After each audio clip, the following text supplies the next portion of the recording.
Hello and welcome to Headlines Today. I'm Pierre Fitter. There were unprecedented scenes in Lok Sabha. 4 UPA ministers, K.S. Rao, B. Purandeshwari, Chiranjeevi and K. Surya Prakash Reddy led noisy protests while their own minister was reading out his interim rail budget speech.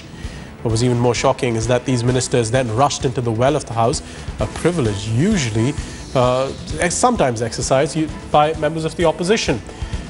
This was one of the shortest rail budget speeches. Of course, it was just an interim budget speech, but certainly drowned out by sloganeering from MPs from Andhra Pradesh. Athar Khan, our associate editor, is on the phone line with us for more on the story. Athar, yesterday the Congress tried to suspend those MPs who have been protesting in the well of the House constantly. Today we see these UPA ministers trying to stop their own government's interim rail budget.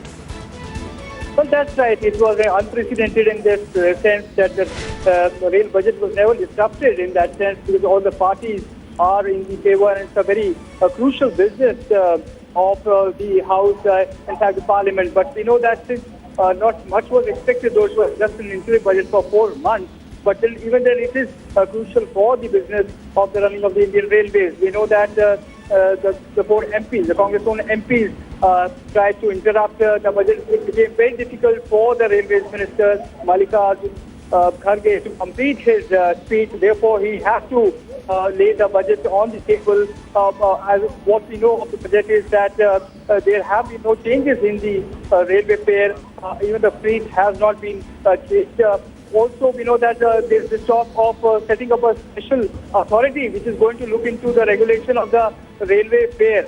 So these are some of the factors. He also announced that a special train will be started up to Vaishno Devi. So it was a very crucial time for the UPA to have, put their point across before the Lok Sabha election. But then, due to the death, they had lost this opportunity. Well, also the other side to it, of course, is what the Congress plans to do now, because you also have the general budget coming up in less than a week. If they try to interrupt that, there are serious repercussions to the stability of the government. Well, absolutely. The government will have to take a call, especially to put the House in order.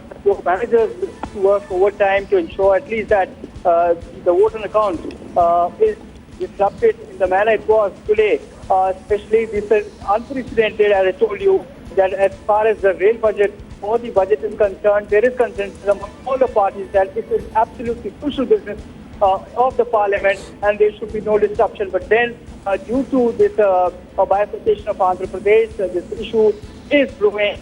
And in fact, there were protests today outside within the Parliament before the budget was even presented.